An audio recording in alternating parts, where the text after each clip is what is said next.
They've been up here in a while. You can tell with the cobwebs.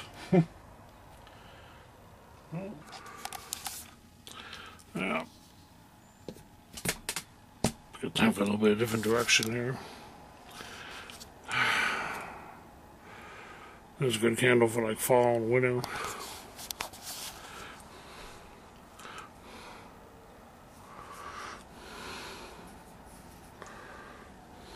I like using this one. Pumpkin spice. It's good for around Samhain time. I think it's probably a good time to put it away for now. So now we're in spring and summer. And here I got a dried pomegranate.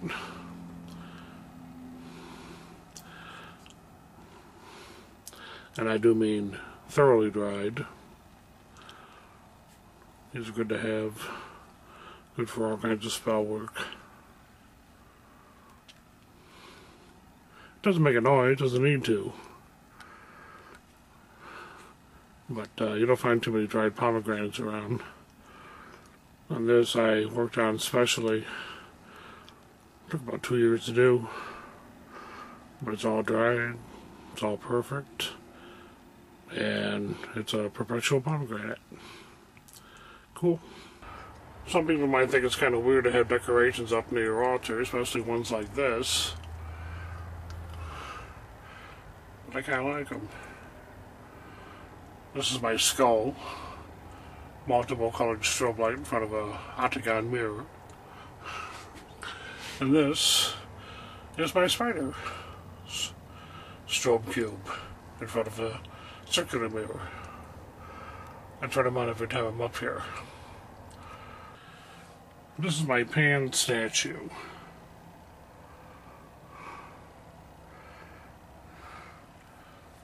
Male virility, Lord of the Forests. He's known for multiple attributes. Even have another pewter one that's right behind him, if you can see that.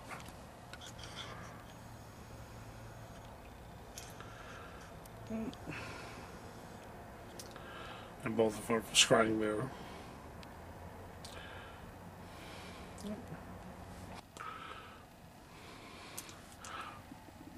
Special candle I just picked up. Rosemary mint. Beautiful fragrance. And quite fitting for this time of year, being spring going into summer. Got the male staghorns. Got a number of these floating around. But this is primarily the pair that I like to keep around the altar in one way, shape, or form. I don't hunt. I collect. Some people might consider anything to do with witchcraft or magic hell's bells. Wow.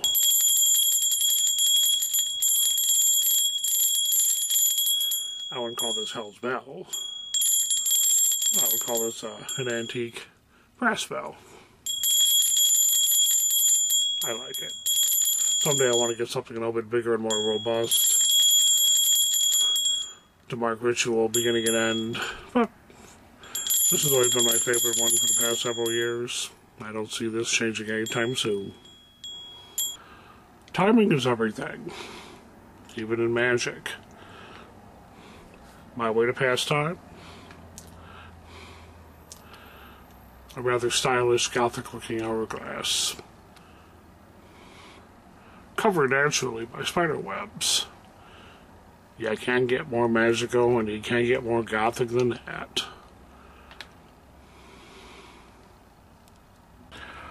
Now, something I discovered, which is really magical, and this is in front of one of my scrying mirrors.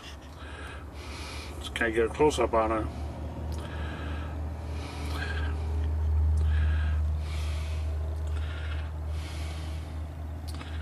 If I can do this.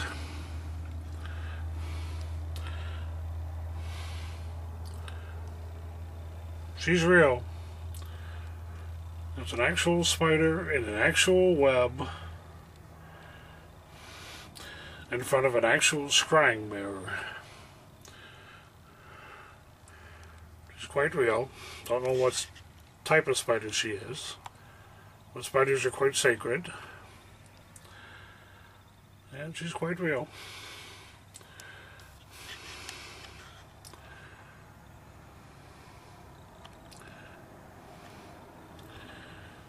So even when an altar has been abandoned for a time,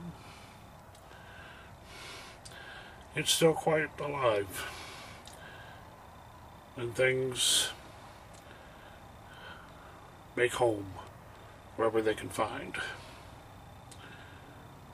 A very sacred symbol for any altar. Now, the typical altar can actually go for quite some time without being house cleaned, let's say, altered in any way, reconstructed, what have you. And that's what I do. Mine is a seasonal altar that I maintain up in my lofty attic here, which gives me absolute privacy when needed to do magic. And usually shortly before the month of October will I then come up here and actually give it a thorough cleaning for the year and reconfigure it and chase all the spiders off it and cobwebs and dust and other bugs. But sometimes even include dead ladybugs, which somehow wind up on this altar. Oops. There you go. And that's generally when I do my yearly witchy type house cleaning on this altar, which will be just before October. So there you go. I've given you a short little impromptu of my upstairs sanctuary, including my spooky seasonal altar. Hope you found it interesting. Maybe it'll give you some ideas on how to do your own. And this might also give you just a little bit more insight as to who I am as an individual. Until next time, this is Joe Burkhart, Director J. Burkhart, Arch to Paranormal, and a few other blogs, and on Facebook. So, Peace.